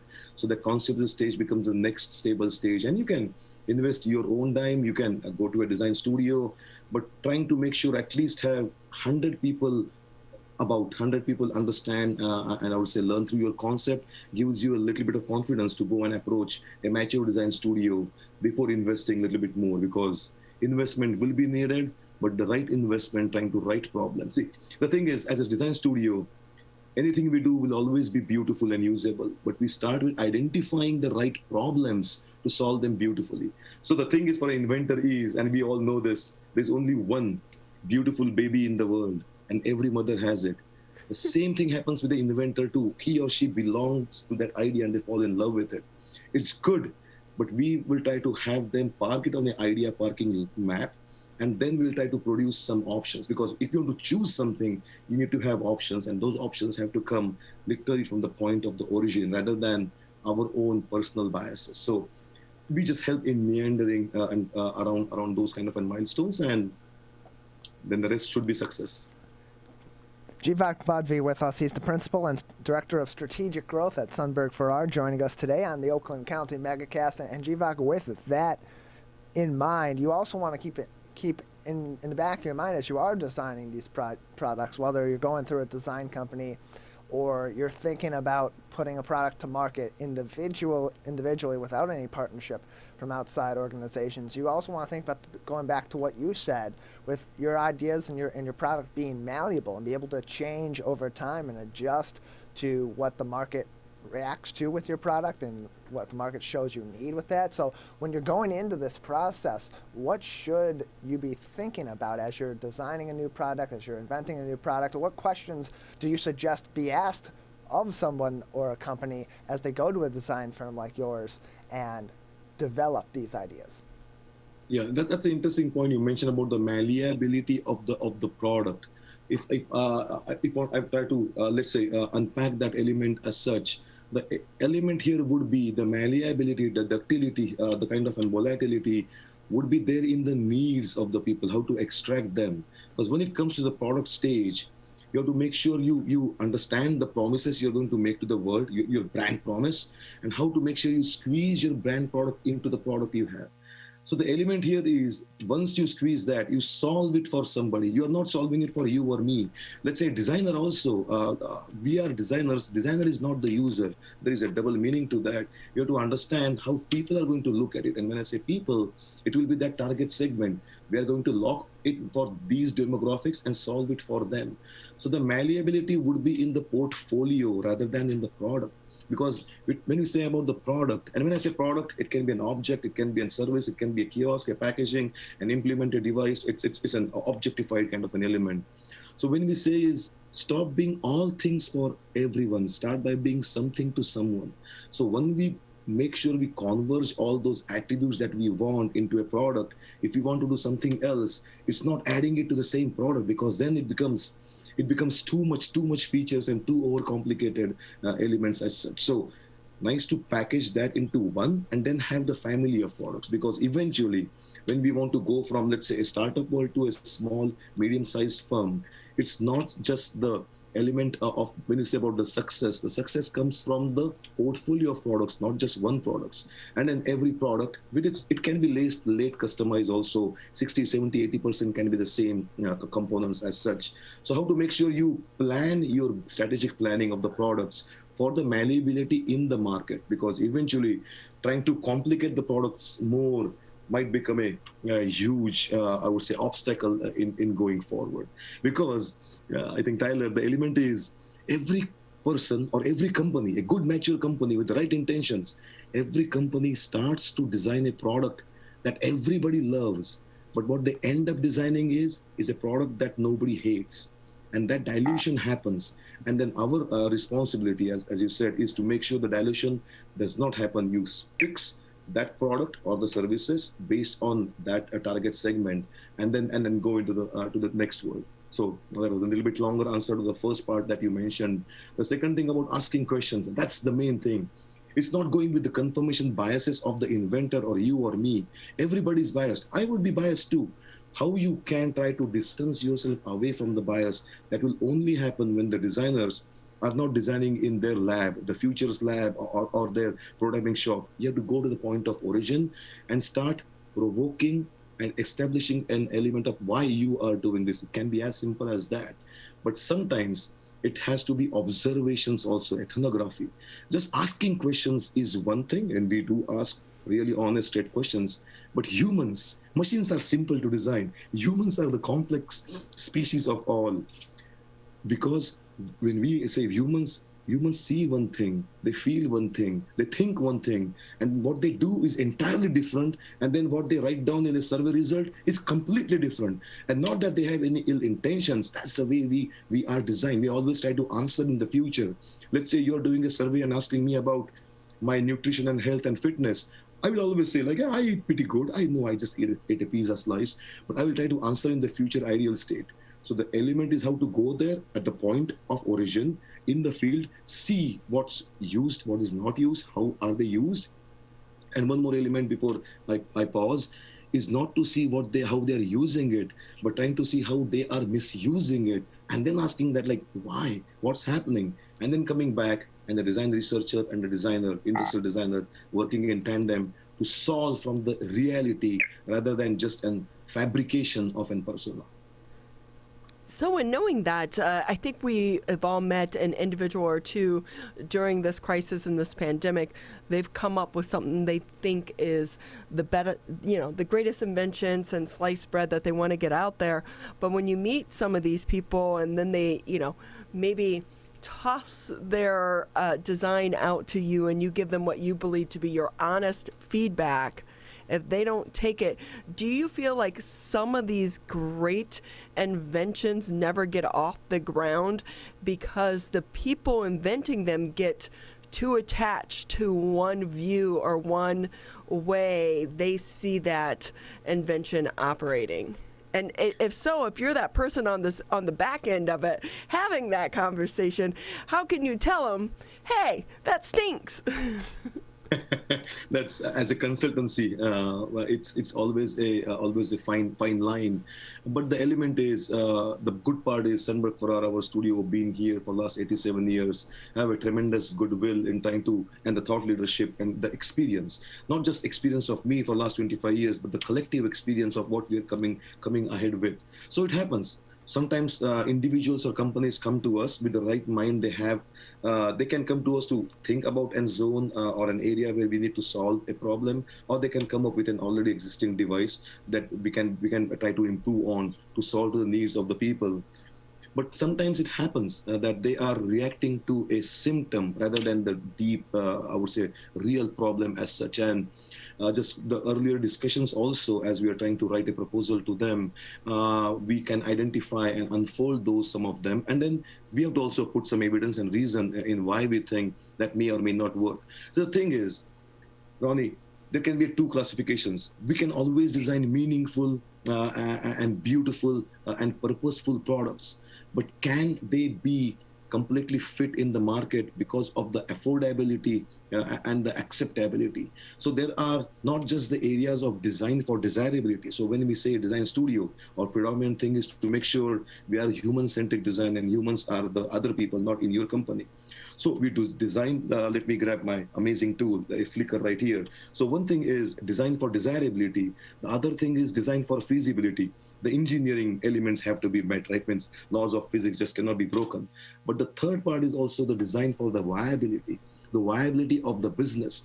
If your product has to be successful, then your business becomes successful. And for that, economies of scale, the number of products, the volume, is it the profit margin or is the volume game?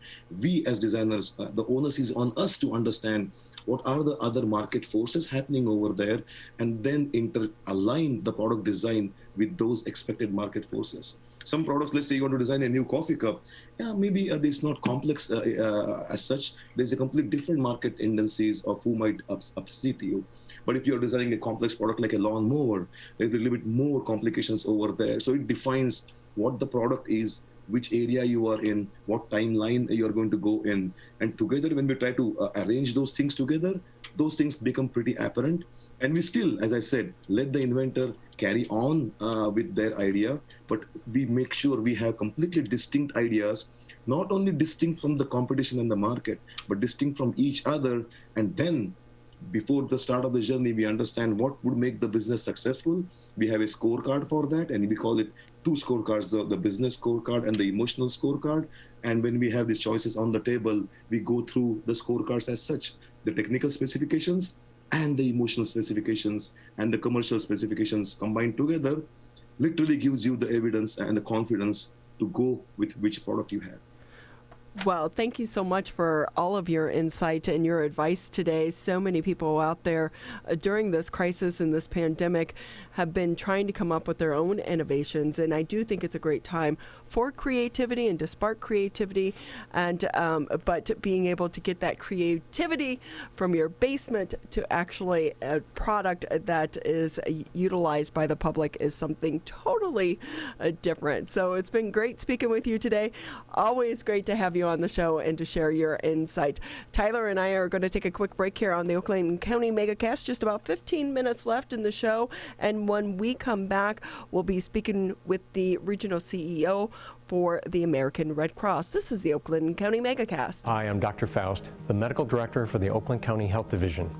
The most important thing you can do to prevent the spread of illness is to wash your hands thoroughly and often. Follow these 6 easy steps every time you wash your hands. Step 1, turn on the sink and wet your hands with warm water. Step 2, apply soap to your hands and lather between your fingers, under your nails, and the front and back of your hands and wrists. Step 3, Wash your hands by scrubbing them together for at least 20 seconds. Step 4, rinse your hands with warm, clean water.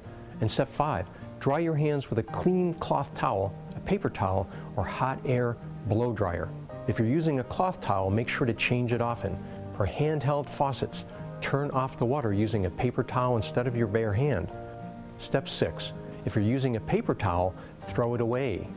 Practice healthy habits like washing your hands after coughing or sneezing into them to keep you and others healthy.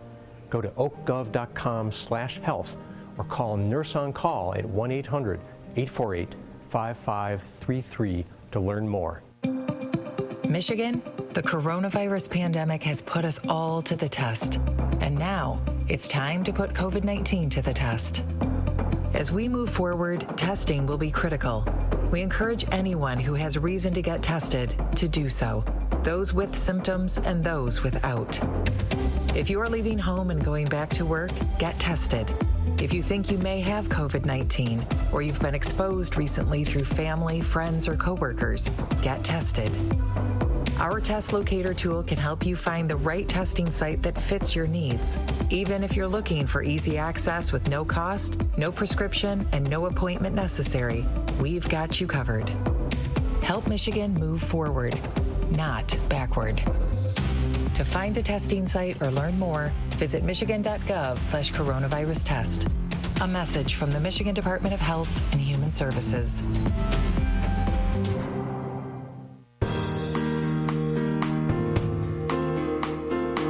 Great to have you with us on this Tuesday edition of the Oakland County Megacast. I'm Ronnie Dahl here in the studios alongside Mr. Tyler Keith. As a reminder, you can catch us Monday through Friday, 10 a.m. to noon, right here, Civic Center TV, Birmingham Area Municipal Access. If you're at home, channel surfing for those that still do that, channel 15 on Comcast, channel 99 if you have AT&T.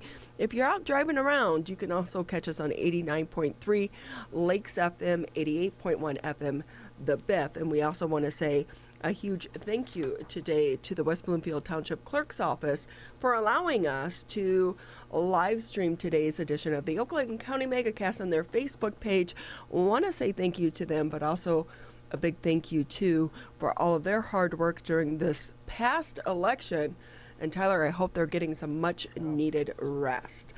Just about 15 minutes left here in the show. Where does the 2 hours go? It just flies by every day. It really does. And so we're going to round out the show today by bringing in Mary Lynn Foster. She's the regional CEO for the Michigan region of the American Red Cross. Thank you for being with us here on the Oakland County Megacast. Good morning. Thank you for having me. It's a pleasure to be with you. What has this been like for you as someone who is trying to run the American Red Cross, an organization that is at the heart of our community and so well needed, but we're in the middle of a pandemic when people are staying home? What's this been like for you?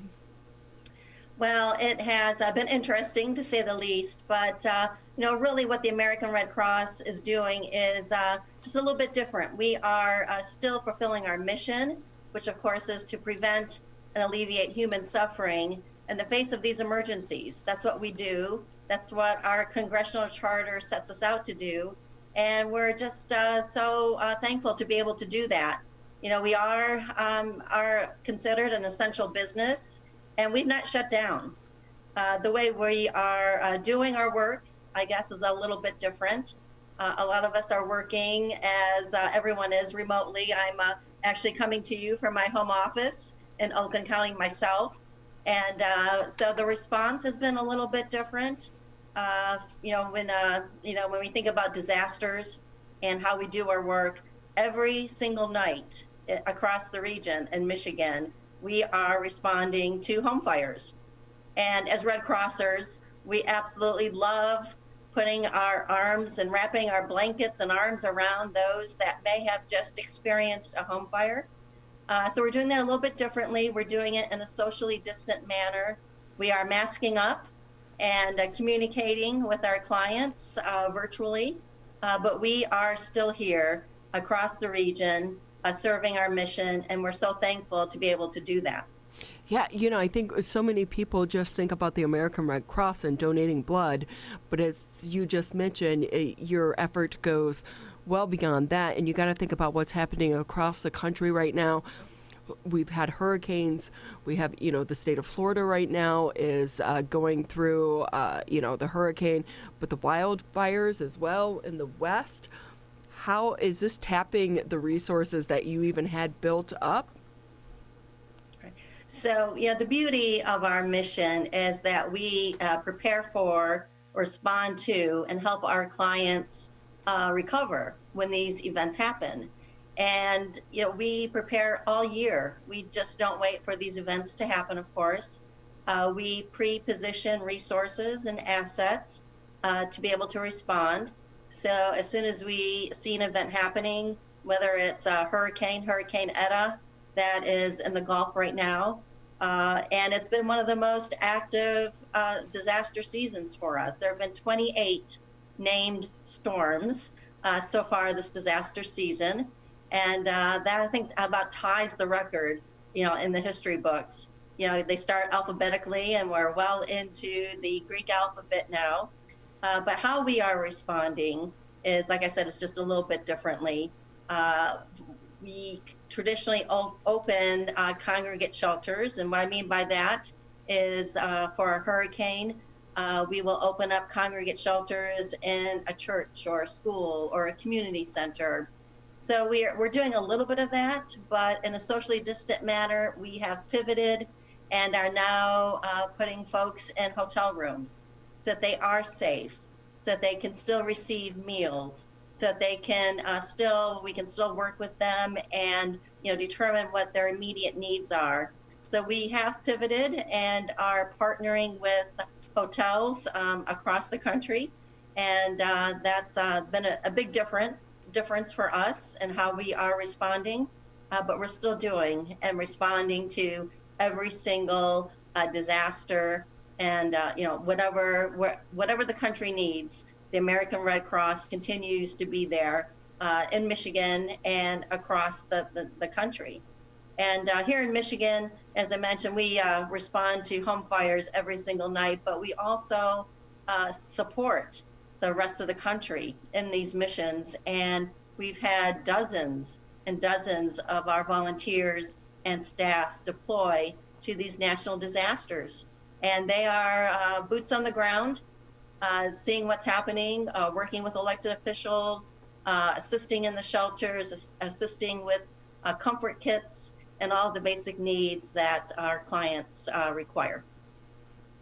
Mary Lynn Foster with us here on the Oakland County Megacast. She is the regional CEO for the Michigan region of the American Red Cross. And if we can just touch on volunteers for a second, I was very fortunate, back in Katrina, back in the day, to go south to cover the hurricane. And one day we were able to follow a volunteer crew from the American Red Cross. And I think a lot of people don't understand that they are volunteers taking time off of their companies and their businesses away from their families to go down into some of these disaster zones where you don't have running water, you don't have electricity. So can you talk a little bit about the training that it takes for some of these volunteers to be able to do what they're doing? Absolutely. Our volunteer workforce really is the lifeblood of our organization. And that's something unique, I think, to the American Red Cross. 90% of our workforce is executed through volunteers, the beauty of our volunteers. And a lot of people don't realize that. I happen to be very fortunate to be a paid staff member of the team, and I've deployed myself to national events. But those boots on the ground, when you see those red disaster relief vests on the ground, those are volunteers. They're giving up their holidays.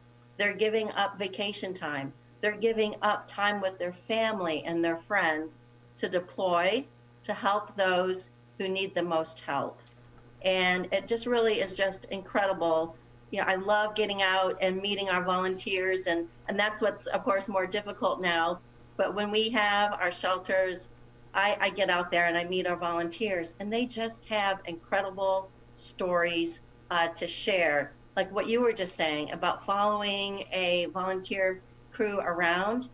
They're the ones that are working 24/7 in the shelters, welcoming clients to the shelters, making sure they're comfortable, that they are, they have the meals, the nutrition, helping them with their families, just making sure that they are safe, that they have a roof over their head, they have the clothing that they need, a toiletry kit, anything that they need just to really get them in a safe position. And then from there, we help them with recovery efforts as well. But we can't do what we do without the volunteers. And of course, that comes with a lot of training. So if any listeners or viewers are wanting to volunteer, we would love to have them call us, have them go to our website. And there is pretty significant training. Of course, we want to make sure that everyone knows what to do when they arrive. There are a lot of different positions on national disasters, but also here in Michigan as well. Maybe you'd like to help at a blood drive in your own local community. That's possible. Maybe you want to help us on our nightly disaster runs to help a family that is just watching their home burn. That's possible also. So we have a whole infrastructure of what we call volunteer services that when you call or you go to our website and submit an interest form, we will be right in touch with you to really understand what it is you want to do. And I assure you, if you want to volunteer for the American Red Cross, there is a place for you. Mary Lynn Foster with us, the CEO of the Michigan region of the American Red Cross. Mary, just another couple minutes, just about 2 minutes left. You mentioned blood donation drives as a possibility for volunteerism. Right now, during the COVID-19 pandemic, we've seen calls across time over the course of the pandemic for more blood donations and donations of convalescent plasma. How has that effort been ramped up in the state of Michigan during the pandemic, and where does it stand at this moment in time? Is there still a greater need for those donations? There is, Tyler. So thank you for asking about that. There's a constant need for blood across the country. Again, a lot of people don't realize that the American Red Cross supplies approximately 40%. 40% of the nation's blood supply comes through the American Red Cross. So when the pandemic first took hold, we were faced with a lot of blood drives being canceled because we host them at our corporate sponsors in churches and schools. And of course, they were all closing. So we had to get creative and reach out to more community partners. But we are absolutely still hosting blood drives. I'm actually due to give blood again. You can donate blood, whole blood, every 58 days. And so I'll be signing up. And I want to assure everyone that it's very safe. We have implemented safety protocols. We are socially distant at our blood drives. You have a temperature check when you when you first arrive at the blood drive. We are constantly wiping down and sanitizing all of the equipment, and there is definitely a constant need, just a daily need for blood. So again, if anyone would like to donate blood, the best way to find a blood drive near you is to go to our website, redcrossblood.org, and just put in your zip code. Just a simple zip code, and you'll be returned with a list of blood drives in your immediate area. It's very easy. You can schedule your next appointment, and it's that simple. So again, it's a critical need every single day, 24/7, holidays, disaster, every single day. Our blood is needed, critically needed. And so really encourage anyone who's able to donate blood to please do so. Mary Lynn, I know you're making a lot of changes, but please tell me the cookies haven't gone away. The cookies, no, they haven't. At the end of the drive, of course, you can get your favorite cookie, some juice, and a little snack, of course. And absolutely, you just don't be sitting right next to someone. You'll be socially distant at a table. But of course, at the end of the blood drive, we want to make sure that you have your nutritional cookie and can be on your way with our thanks and gratitude for your blood donation. Well, Mary Lynn Foster, we want to say our thanks and our gratitude to you for taking time out of your schedule to be with us today on the Oakland County Megacast. And we encourage so many people to just take a little bit of time. November is a month of giving gratitude. Give a gratitude for your health and maybe donate blood. That's going to wrap it up for the Tuesday edition of the Oakland County Megacast. For all of us here at Civic Center TV, we want to say thank you. Stay safe.